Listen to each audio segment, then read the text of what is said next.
In this problem, what we're looking for is determine if for each system they are consistent and independent, which means one solution, if there's infinitely many solutions, which means they're consistent but dependent, or if there is no solution.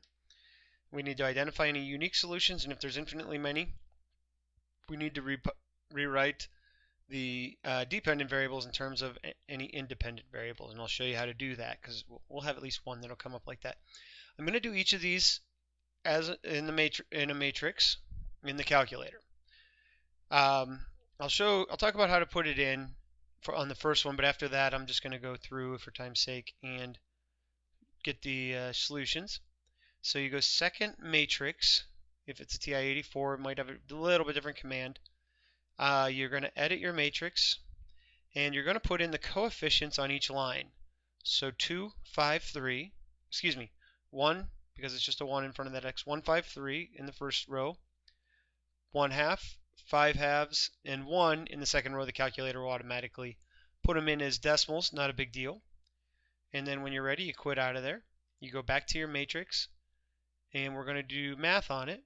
And you're going to go down to RREF, row reduced echelon form, reduced row echelon form. I've heard it both ways. So now you go back to the matrix, bring in A, hit enter, and right here is what's happening.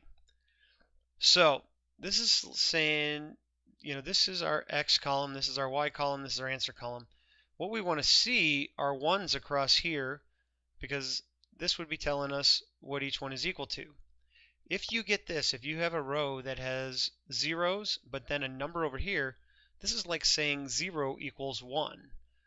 This is inconsistent or no solution. So let's just go with inconsistent, which also means no solution. So that's automatic. If you ever see a row like that, you automatically know there's no solution, it's inconsistent, and you're done. Now we want to do the same thing. I've got all the matrices already in here. We're going to keep going to reduced row echelon form, which is right here. Now we're going to do it with matrix B. And notice what I've got. I've got ones across the diagonal. That's what we like. That is the column for X, the column for Y, the column for Z. So this has one solution. So this is consistent, independent. Favorite case, because then we have nice exact answers. X equals 1, Y equals -2, Z equals 3. And I think you can see where those came from in the calculator. So let's look at a few more. Again, I've already got the matrices in there. Now we're going to have to pull things out. Notice this doesn't have a Z term. That still needs to be represented in your matrix. So let me show you what that looks like for matrix C. Notice I had to put a 0 in there because this whole column is for Z values only. You do not want to put a 4 in there. So if you're ever missing, first off, get them all in the same order so the X's and Y's and Z's are lined up. If you're ever missing one, you have to put in a 0 for it. Otherwise, the problem won't work out correctly. Okay, so we're going to do the row reduced echelon form on matrix C. Once again, we have consistent, independent, and we see our three solutions right there, clear as day. We have X equals 1, Y equals -2, Z equals 3. And that takes care of our matrix C. Oh, excuse me, that was B. Okay, here's C. All right, now we have what's called consistent dependent, and the way I can tell is that last row. It's all zeros. If there were a number over here, it'd be inconsistent, no solution. But they're all zeros, that's fine, 0 equals 0. And here's how we write the solution.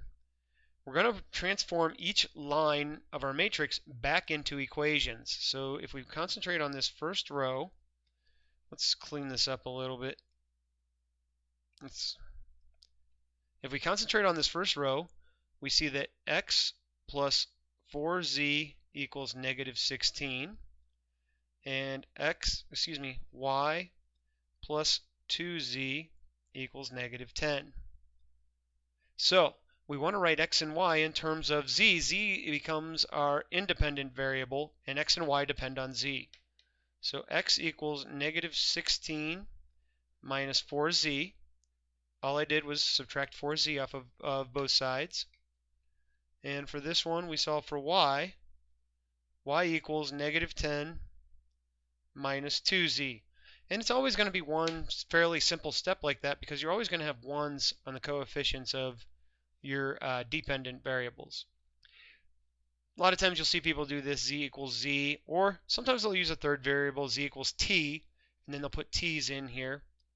But now what we have, the reason this is consistent dependent, if somebody were to give me a z value, I could find out the x and y that depend on that z value. It's consistent because there are infinitely many solutions. Okay, let's go on to D. This is, oops, a little bit off the screen there. This is our consistent independent. Again, our favorite case. We have we have a solution and it's unique. And it doesn't depend on anything. We don't have to make equations. We're just going to say x equals, if you want to leave it as fractions or decimals, that's fine. And z equals 0.25. One of the nice things, you can tell the calculator to change these to fractions if that's what you want. Okay, let's get our last one done here. E. Here's an interesting one. Notice ones across the diagonal. If you get that, that is consistent independent.